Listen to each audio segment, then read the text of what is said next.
Hello, sport fan. This is Steven here with Sports Choice Plus. I'm bringing you a top five edition of the first round draft steals in this year's NFL draft. Before I get right into that, I want to make sure that you're subscribed to the YouTube channel. Every single time I have videos coming out that cover the NFL, you can be right there in the know.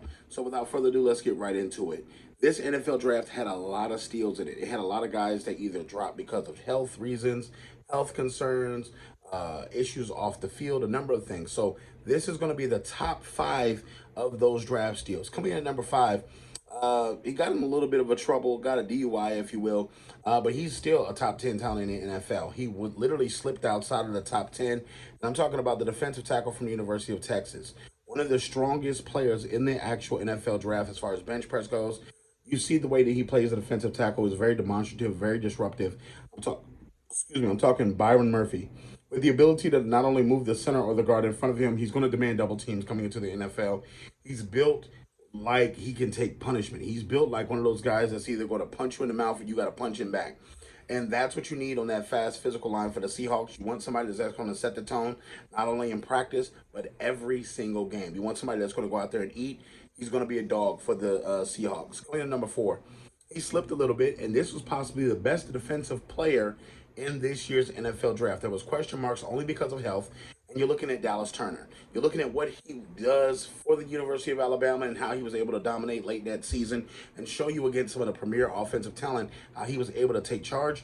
With the Minnesota Vikings being able to land him as late as they did, I didn't think he was going to be available. I thought Dallas Turner was going to be going by the first round as far as the top 10 picks. He slipped in there because the Atlanta Falcons took a quarterback instead. And you see exactly his body of work and how flexible he is as a linebacker slash DN. He's multi changeable, so he can play both positions. His best position is going to be with his hand in the dirt because he can literally get after the quarterback. He can play the run. He has a lot of different solid things that he can add to the team. And I think that him being one of the big playmakers is going to be a key role in that. So that's why they got him with the Minnesota Vikings. Coming in with number three, Terrion Arnold, the cornerback from the University of Alabama.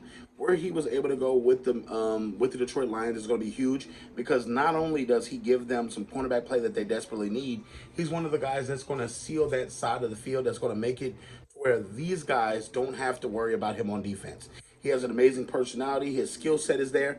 And he's going to provide that leverage that they needed at the cornerback position because they get burnt up a lot on the corners. So he's going to be one of those guys that not only steadies it, but you won't be able to pick on that side of the field anymore like they did last year.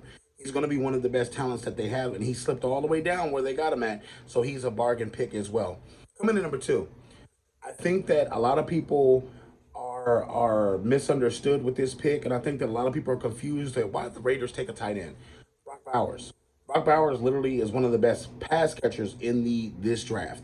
No matter if it's a wide receiver or a tight end, they're going to play a two tight end set in Las Vegas. They drafted a tight end from Notre Dame last year. They have a tight end again this year. They're going two sets for tight ends. That's one of the things that the New England Patriots used to have when they had Gronk and Aaron Hernandez. When you have two talented receivers that not only can block but can get out there and pass catch, that creates a type of mismatch that you don't really see a lot in the NFL anymore.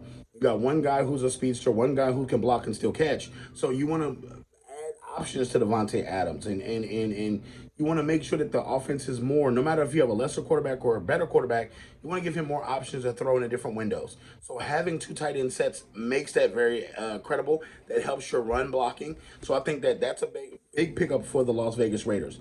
I think you saw his body of work at Georgia.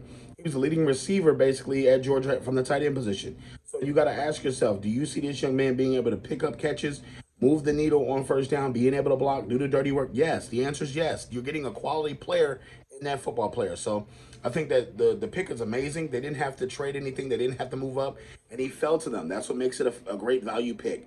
And last but not least, from the University of Florida, the San Francisco 49ers get more richer and richer each draft. And you're looking at Ricky Pearsall. You're looking at his body of work and what he did. He may not have a million catches, but the quality of catches, catches in traffic, the route running, the experience of what he's been able to do. Even when Florida was having an up and down season, you saw him making big catches. At University of Arizona State, he did that before he transferred. You're looking at what he does and the skill set and how he makes the wide receiver room better. Even though they may be getting ready to trade Brandon Ayuk in the offseason or before next year, you got to keep in mind this is a great guy to bring into your locker room. This is a guy that's going to be a quick study and help others around him. So you want quality guys that you can get, and they got him at the end of the draft, basically. So this is they showed C.J. Stroud during the draft process when he went crazy, like, oh man, they got him and I didn't get him because he's that kind of a catcher. He's for a quarterback. You love those kind of receivers that put their body on the line, that literally go across the middle, that will do everything to make the catch and secure the grab and get the first down, even if it means they're taking punishment. So this is why he's number one at that list. This is my top 5 list for the most value for these picks in the NFL draft as far as bargain steals, the first round steals of the draft. So, what do you guys feel is the top 5 for you?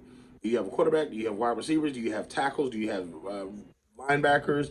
Put your comments in the comment section below. Let me see your top 5 list. We'll definitely see you on the next video.